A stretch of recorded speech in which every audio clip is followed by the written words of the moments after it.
Hola y bienvenidos al podcast de Aprender Fotografía número 249.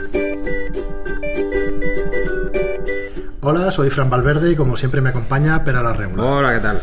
Y hoy con nosotros el fotógrafo Jordi Farrús. Hola Jordi, ¿qué tal? Hola. Muy buenas, fotógrafo de moda. ¿Algo de publicidad o únicamente moda? No, sí, ¿verdad? publicidad con personajes. Sí. Ajá. Y nada, os lo presentamos, tendremos una charla, una pequeña entrevista en este programa. Hacemos lo mismo, pero él tiene más tablas. Sí. Así que hablaremos de tablas. ¿Cuántos años lleva Jordi al final? 41. 41 la profesión. Sí. Últimamente un poquito menos, un poco más desenganchado y eso, pero desde hace nada, ¿no? Sí, el mercado ha cambiado muchísimo con las últimas tecnologías y la aparición de muchísimos más fotógrafos. Ha hecho que cambie todo el mercado muchísimo. Pues si te parece, comentamos un poco tu trayectoria profesional, cómo empezaste, cuál fue el cambio también, que el más importante de los últimos años o de los últimos 40 realmente habrá sido el digital, aunque seguramente por el camino habrás tenido experiencias de... Han habido varios cambios, pero ese ha sido el más dramático, ¿no? Quizá el que más ha democratizado la fotografía. Sí, efectivamente, es el que ha sido para mí una revolución absoluta, ¿no? La fotografía siempre se había basado en jugar con la oscuridad para el proceso, para cargar las placas o cargar los carretes, etcétera, para el revelado, ¿no? Y de pronto aparece el digital que lo cambia todo, ¿no? No solo la manipulación, sino también el resultado, el poder manejar esa imagen añadiéndole contraste, detalle, una serie de parámetros que antes era imposible. Trabajábamos, para decir de alguna manera, trabajábamos a pelo. Estaba supeditado a la calidad del material fotográfico fotosensible que tenías. Exacto. Y de ahí no podías pasar. Exacto. Cuando hacías trabajos de mucha calidad y muy delicados, como por ejemplo vestidos de novias, tenías que comprar grandes paquetes de película con el mismo número de emulsión para que no hubiese cambios de color. Y tenías que testar primero esa emulsión para ver si tenías que añadir algún filtro para neutralizar más alguna dominante, y a partir de aquí intentar hacer todo el trabajo con esos carretes. Yo recuerdo un trabajo para la empresa Pronovias que tuve que comprar más de 2.000 carretes. Claro, y fue complicado. Claro, y todos no podían ser de la misma emulsión, pero al menos cada 400 o cada 600 rollos que tuviese la misma emulsión. Eso hacía un trabajo muy artesanal, era un trabajo muy de oficio. Se tardaban muchos años para dominar toda esta técnica, ¿no? Y pues empezando, si quieres, por ahí, ¿cuáles fueron tus inicios? ¿Con qué edad empezaste en la fotografía? ¿Empezaste trabajando tú solo, como ayudante? Bien, yo empecé con 14 años de aprendiz. Y me gustaba la fotografía, pero no tenía ni idea realmente de qué quería ni dónde te metías, ¿no? Exacto. Y además era otra época, y el destino y la suerte me llevó a trabajar al lado de un gran maestro que era Agustín Centelles, ¿no? Sí. Un hombre que había sido reportero en la República, en la guerra civil, y que tuvo que huir a Francia y que estuvo en campo de concentración, y a su regreso no le permitieron seguir trabajando de reportero, tuvo que trabajar de fotógrafo industrial, publicitario, etcétera. Y entonces yo, de aprendiz, que era esa época, ¿no? el término, pues aprendí desde preparar los revelados, pesar los diferentes productos, todo el proceso, revelar a mano los rollos, el tiraje de copias. Trabajábamos con cámara lean-off de exteriores, con placas, cargar las placas, íbamos a la feria de muestras, disparar con placa, en fin. Todo eso que era muy, muy, muy artesanal, ¿no? Siempre con el fotómetro en la mano. Claro, buscabais también localizaciones y todo eso, ¿lo teníais ya claro? No, porque era un trabajo más industrial. Íbamos a ferias de muestras, íbamos a fotografiar escaparates de Paseo de Gracia, aprendí la técnica de tapar todo el escaparate con un trapo enorme negro para que de noche no reflejase hacia afuera los coches, las farolas, etcétera, y en cambio tuviese ese escaparate iluminado con una gran calidad, etcétera, siempre con trípode, siempre con exposición. Una característica de Centelles es que él siempre disparaba retirando el tapón del objetivo con la mano y contando mentalmente. Él me enseñó a contar mirando el reloj 1 minuto exacto, o sea, contar segundos exactos. Entonces hacía exposiciones de 30 segundos, de 1 minuto, lo que fuera, siempre mentalmente, ¿no? Era todo muy, muy, muy peculiar, visto desde ahora, ¿no?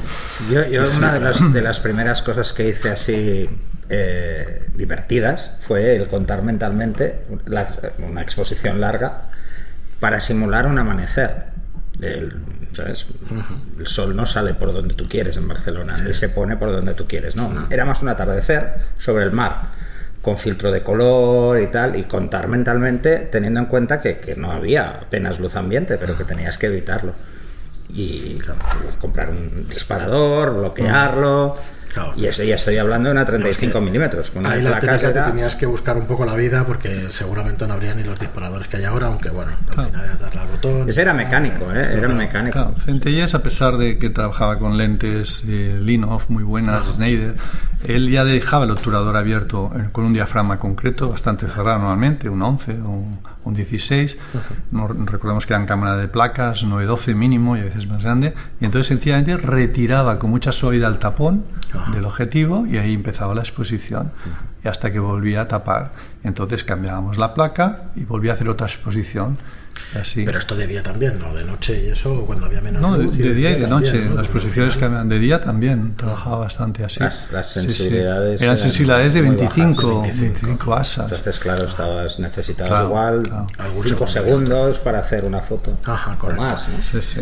Y a partir de ahí, entonces, los trabajos le iban saliendo a él. ¿Cómo se funcionaba? Mira, a mí me interesa un poco la historia también. ¿Cómo funcionaba en aquel entonces? ¿Funcionaba también con representante, con gente que te buscaba el trabajo o era el fotógrafo? No, era el fotógrafo solo. Y el boca a boca hacía mucha cosa industrial, pues yo que sé, una empresa que hacía motores, quería que fotografiaran los motores. En esa época había en Cataluña las fábricas que fabricaban maquinaria textil, esas máquinas grandes. Íbamos a la fábrica, a mí me encantaba porque así paseaba en coche, ¿no? Me llevaba en coche.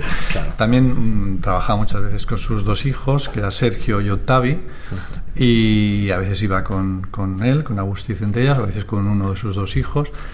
Y tenía una técnica muy depurada de rellenar detrás de esa máquina con trozos de papel blanco, entonces sí que si era un sitio muy cerrado llevábamos como 2 foquitos, hacer esa exposición, ese par de placas o 3 placas, y después en el revelado, que siempre era blanco y negro, él se ponía sus gafitas de precisión y con un lápiz reseguía aquella máquina o aquel elemento que habíamos fotografiado, y después con una pintura que se llamaba Opex o Tapkex, no, con una pintura como rojiza, ya me acuerdo, hace tantos años, iba tapando el resto de la imagen, dejando solo la imagen. Por lo tanto, cuando tú ponías... Exacto, hacía una máscara, porque con el ordenador es un momento.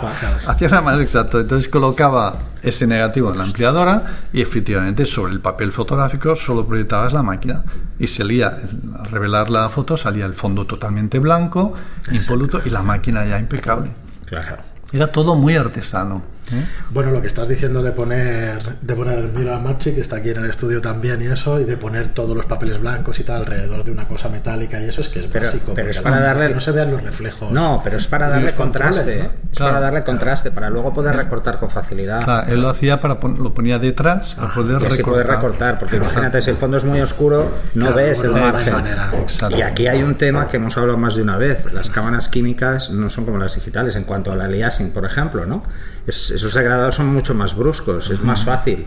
Hoy en día, suerte del ordenador, porque si no nos volveríamos locos para hacer un recorte. En el ordenador puedes ampliar, ver aquello que quieres. Al píxel, aquello era, por eso él se ponía esas gafitas especiales, me acuerdo, con su cajita de luz, que era un cristal esmerilado, no había las cajas que ahora conocemos, ¿no?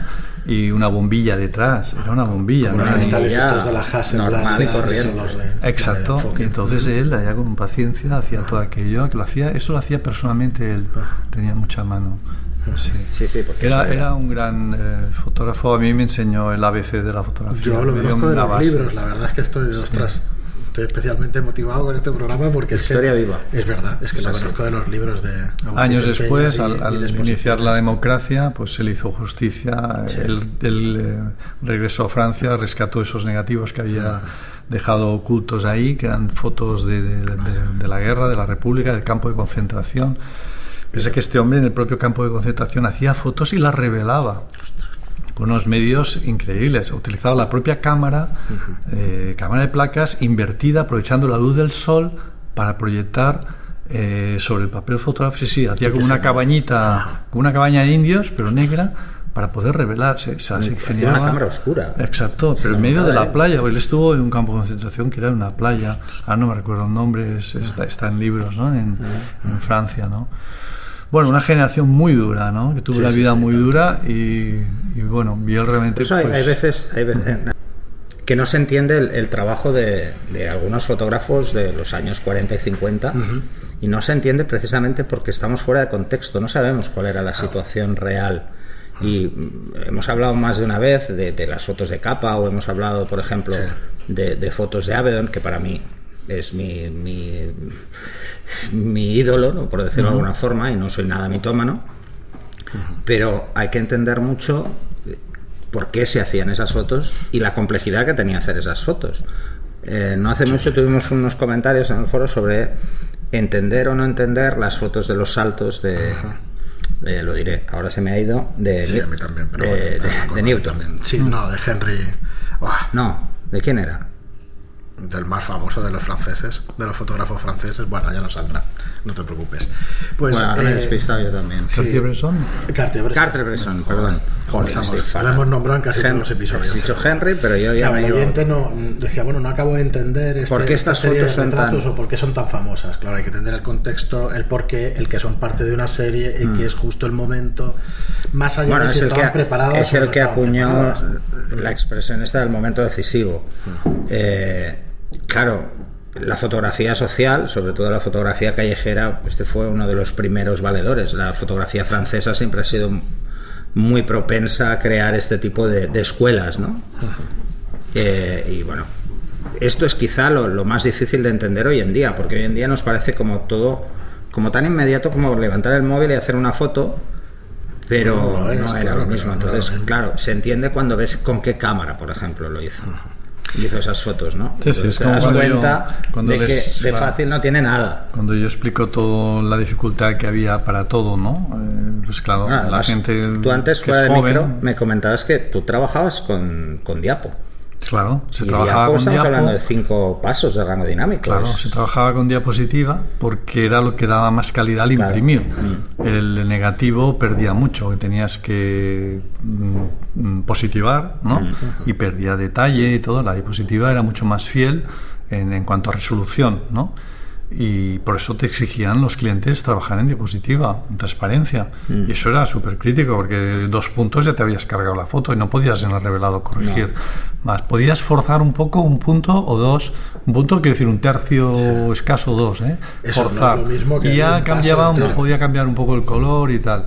Y lo que no podías es tirar hacia atrás. O sea, si tú te habías pasado de luz y estaba un poco quemada, si intentabas hacer el revelado más corto, hablar con el laboratorio y tal, se alteraban los colores, había muchos problemas. Entonces se trabajaba con mucha técnica, o sea, sobre todo numerando los carretes, revelando los primeros tests de cada carrete, para que nos entendamos. La primera foto era la foto 1 y tenías el rollo A, B y C, que eran 3 rollos que habías disparado con aquella modelo, en aquella situación. Tenías que revelar un trocito, un primer fotograma del rollo A, ¿no? Ver si iba bien. Pero claro, mientras tú estabas haciendo este trabajo con el A, B y C, si eran exteriores y había un cambio de luz, después de que te serviría saber que el test del rollo 1A estaba bien, si resulta que habías introducido una buena variación, era muy complicado, la verdad. Además, yo veo un estrés ahí. No, en químico te obligaba al concepto de la libreta. O sea, apuntar las fotos. Incluso tú ya sabías si querías, por ejemplo, forzar un asa. Antes de revelar, te decías, mira, estoy disparando con 400, pero lo voy a forzar. Y te lo apuntabas, y te apuntabas en qué número estabas para contar luego. Pero claro, hasta que no revelabas no podías contar, porque no ves nada. Por eso yo les... Era muy aproximado. Claro, yo les comento a la gente joven, ¿no?, que está empezando, que era muy difícil el aprendizaje, porque para ver los resultados pasaban un día, 2 días, tenías que haberlo tenido anotado, si no, no te acuerdas que habías hecho, era caro, tenías que pagar ese revelado, ¿no? En cambio ahora es instantáneo el aprendizaje. Tú disparas una foto, uy, me he pasado, está quemada, pasa esto, la sombra, uy, la mano de la modelo, es instantáneo. Pero tú corriges, entonces aprendes en el momento. Los pollos que se generan con la gestión de color no tienen nada que ver, antes era muchísimo peor, porque ahora estamos hablando de que si la calibración del monitor, pero hoy en día no lo calibras y la gente no es consciente de eso. ¿Por qué? Porque como ves todas las fotos digitalmente una al lado de la otra y puedes ver 50 a la vez, y si están mal puedes corregir una a una, pero antes no. Bueno, seguimos, Jordi. Entonces, después de tu etapa como ayudante de Agustí Centellas, ¿pasas a ser profesional directamente? Bueno, todavía tuve unas etapas que yo era muy joven, haciendo, bueno, en diferentes laboratorios de Barcelona, desde murales hasta, en fin. Y después tuve... Pero tú querías coger una cámara.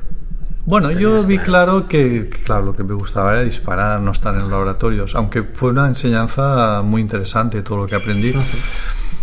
Y realmente después me fue de mucha ayuda el saber realmente todos los procesos de revelado manual, tanto en blanco y negro como en color, para que durante unos años yo sí que tenía mi propio laboratorio, después ya empecé a trabajar con laboratorios como IGM, etcétera, y sabía yo lo que podía pedir o no, exigir, etcétera, ¿no? Esto fue muy importante tener esta formación.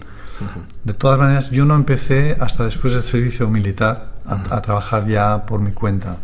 Yo no había tenido contacto con nada de la moda, y después del servicio militar entré en una pequeña agencia de publicidad que creaban una revista que se llamaba Vestirama, una revista de moda, tipo moda catálogo, ¿no? Y allá venían fotógrafos de esa época, como Jeroni Vives, como Toni Riera, etcétera, Ferraté, que empezaba en esa época, venían allá a hacer sesiones. Y yo conseguí que me dejasen acompañar a las sesiones con la excusa de ayudar a transportar cosas, llevar las prendas. Yo quería ver. Y sencillamente me pareció sencillo, me pareció que era buscar un fondo interesante, colocar la modelo y trabajar bien la luz y fotografiar, ¿no? Y así es como, pues al poco tiempo me lancé yo. Fue un primer trabajo para esa propia empresa, me la jugué bastante. Era una sesión en la playa, busqué una torre de un amigo en Castelldefels. Tuve la suerte que escogí 3 modelos y de las 3, 2 eran muy buenas, me salvaron mucho el trabajo, claro. Claro, es que los primeros trabajos... Sí, eso lo comentábamos antes fuera de micro, ¿no? Lo que llega a hacer una modelo en una sesión. Y tuve suerte porque como estaba en la playa tenía un gran contraluz del mar, claro, que en ese momento yo medía mucho la luz reflejada, no la incidente. Y claro, yo medía la luz exactamente del vestido de la modelo, pero tú sabes que puede haber factores que te hacen un contraluz muy fuerte, ¿no? Y bueno, pero entonces no teníamos los problemas de la F. Esas épocas, el enfoque era manual. Era manual. Y entonces ahora la F en estas situaciones se vuelve loco. Claro. Los contraluces. Sí. Antes lo tenías que hacer tú. Sí, era manual y todo era manual. Y yo me he cascado la vista enfocando cada disparo, volviendo a reenfocar. La modelo se mueve, volviendo a reenfocar cada disparo. Y después reencuadre. Y después escogiendo las diapositivas una por una con el cuenta hilos, viendo si tiene foco o no. Y todo esto va cascando los ojos, ¿no? Pero bueno, era así. Y esa fue mi primera sesión, que fue para la revista El Hogar y la Moda. Ajá. Fue un trabajo de como de 100 vestidos en 2 días. O sea, yo dije que sí porque pensé, no tienes nada que perder. Claro, vamos a empezar. Pero yo creo que esto nos ha pasado un poco a todos. Sí. Además, yo creo que todos los que trabajamos en moda y publicidad, nuestros primeros trabajos nos han enganchado para un catálogo y no sabíamos lo que era prácticamente, pero dices, bueno, y al final te das cuenta de que el trabajo es sencillo. En exteriores no, en estudio es sencillo, pero que da muchísimo trabajo, porque si no están todos igual, la luz es vital, el tema de los colores, que el fondo, además de que te digan las frases estas, no, lo quiero para recortar. Recortar quiere decir, cuando te dicen que lo quiero para recortar, es que el fondo tiene que ser blanco perfecto. Sí, claro. Entonces, te das cuenta y dices, no solo eso, es que son un montón de horas, no dejas ni un minuto de disparar, porque entra una modelo y disparas y cuando se vaya entra otra, o sea, no hay ni una pausa. Si te parece, Pera, quería tocarlo en el próximo programa para acabar ahora un poco pues tu trayectoria y eso, y luego entramos un poco más a fondo con el tema de, pero de la fotografía. Que la gente se puede pensar que este tipo de sesiones son fáciles. Sí, son fáciles. No son para nada. Ni son fáciles ni son Además, relajadas. Es uno de los cursos que tenemos pendientes, que es el de cómo hacer una sesión de moda catálogo, moda publicitaria y tal. Sí. Muy bien, y a partir de ahí, Jordi, entonces empiezas a trabajar directo. O sea, a ver, ¿cómo era tu trabajo? ¿Cómo ha sido todos estos años? ¿Ha sido sistemático? ¿Ibas trabajando todos los días del mes o ibas teniendo épocas de más o de menos trabajo? No, yo siempre mi trabajo ha sido fluctuante. O sea, de golpe había un mes que sí se te acumulaban varias sesiones y eso te estresaba mucho porque además todo lo hacías tú solo, ¿no? Y a lo mejor después podía haber un mes muy tranquilo. Todavía esto ocurre hoy día. Sí, esto siempre ha pasado. Sí, sí.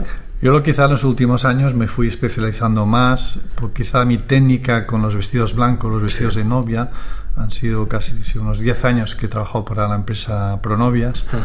Y ahora llevo unos 5 con la empresa Rosa Clara. Es un tipo de trabajo que la técnica es importante, porque iluminar blanco sobre blanco, pues hay que colocar muy bien la luz para que se vea muy bien el vestido. ¿Cuántas preguntas sobre claro, eso? Que el vestido tiene detalles, un vestido blanco que tiene detalles blancos, has de poner muy bien la luz, pero que la luz que describe este vestido también no destroce la cara de la modelo. Claro. Y bueno, pues y también quizá por mi estilo, yo tengo un estilo como elegante que encaja muy bien en este producto, ¿no? Entonces, en los últimos años es lo que más he trabajado. En las últimas propuestas probablemente hemos competido y las ha ganado él con las de Pronovias, porque he hecho algunas cosas también para Pronovias, pero mucho más puntuales. Sí. Tú has estado como más encima de lo que es la foto del catálogo clásico de Pronovias. Un factor que ha aparecido en los últimos años, que también me ha afectado, es que el propio fotógrafo ofrece ya el retoque. Y yo esto nunca lo he hecho, ¿no? Claro. Entonces, al yo contar con un estudio de retoque externo, siempre ha complicado más, sobre todo estas producciones que son muchos días seguidos. Claro, por ejemplo, un cliente de estos, yo he estado disparando 30 días seguidos la misma línea. O sea, 30 días de fotos, es mucho. Claro, pero es que Pronovias, ¿cuántas marcas son? Son muchas y son muchas prendas, o sea, etcétera, ¿no? Evidentemente que había otros fotógrafos que también trabajaban para esta marca, ¿no? Y bueno, pues sí, esto hace que es una de las que más, ¿no?, ha fluctuado con la cantidad de fotógrafos, ha tenido muchos. Pero una cosa importante es que hoy día yo creo que el fotógrafo pueda ofrecer el retoque, que tenga su propio equipo o que se lo monte de alguna manera y pueda ofrecer el retoque. Creo que esto es muy importante. Bueno, yo he acabado retocando para otros. ¿Pero a base de asociarse o a base de tener tu propio estudio sería lo ideal? Lo ideal sería tus propios retocadores, pero para eso has de tener mucho trabajo todo el año, ¿no? Pero si puedes hacer algún acuerdo con algún estudio, pero ha de ser un estudio que interprete muy bien tu trabajo, que no hayan desviaciones, porque una cosa es retocar un solo trabajo de un día. Tú puedes estar ahí al lado, todo vigilando cómo se está arreglando, pero cuando tú llevas 7 días disparando cada día y el segundo día el estudio ya de estar retocando todas esas fotos, todo tiene que tener una línea muy igual. Claro. Y todos sabemos que se puede retocar de muchas maneras, ¿no? Entonces ahí es cuando... Es una visión muy personal el retoque a veces. Claro. O sea, a mí lo que me pasa es que yo ahora, desde hace unos años dije, bueno, oye, esto del retoque me lo tengo que meter a sangre y fuego, como sea, ¿eh? Entonces cogí la tableta gráfica, que no la había cogido nunca, la tenía ahí, y digo, no, por narices esto vamos a hacer cómo funciona. Y vamos a empezar a darle caña. Y entonces el primer hándicap fue cuando un fotógrafo me pasó fotos para retocar. Y entonces mi primera pregunta es, ¿cómo son sus fotos? Porque claro, que se parezcan, claro, se van a parecer a las mías como las retoqué yo. Claro. Sí.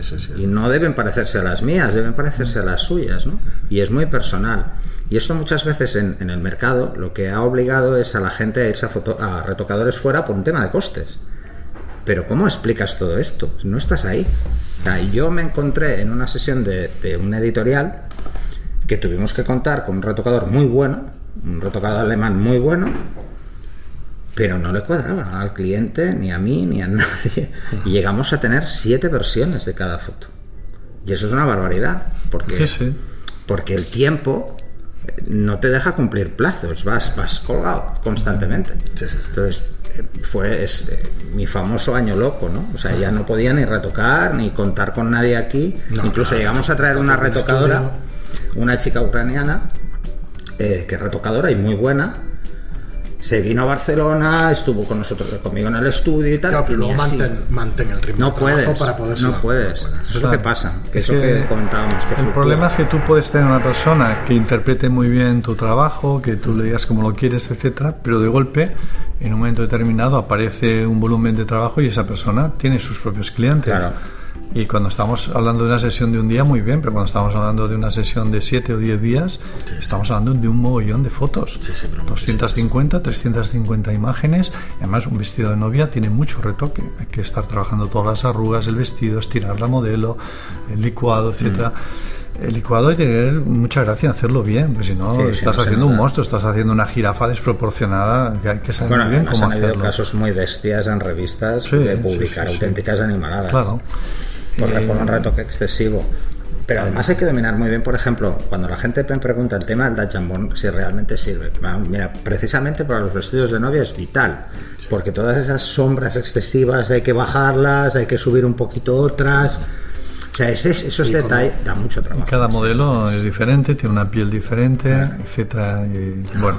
Pues si os parece, lo dejamos hoy aquí en este programa y seguimos en el siguiente. Acabamos de hablar un poco de tu trayectoria profesional y nos metemos un poco más a fondo en el tema de moda y publicidad. Gracias por estar aquí. Ahora nos escuchamos nosotros seguimos grabando, nos escucháis vosotros el viernes. Y nada, como os digo siempre, muchísimas gracias a todos los oyentes por estar ahí. Hoy no he anunciado nuestra plataforma de cursos online antes, o sea que aprovecho y la anuncio ahora. Dadle un vistazo, son ahora mismo ya 13 cursos online para que podáis aprender fotografía a vuestro ritmo. Queremos implementar algunos otros, hablamos en los siguientes programas de los que queremos hacer próximamente. Dadle un vistazo, es aprenderfotografía.online. Y como siempre os digo, muchísimas gracias por vuestras reseñas de 5 estrellas en iTunes y muchísimas gracias por vuestros me gusta y comentarios en iVoox. Hasta el siguiente programa. Hasta el siguiente. Adiós.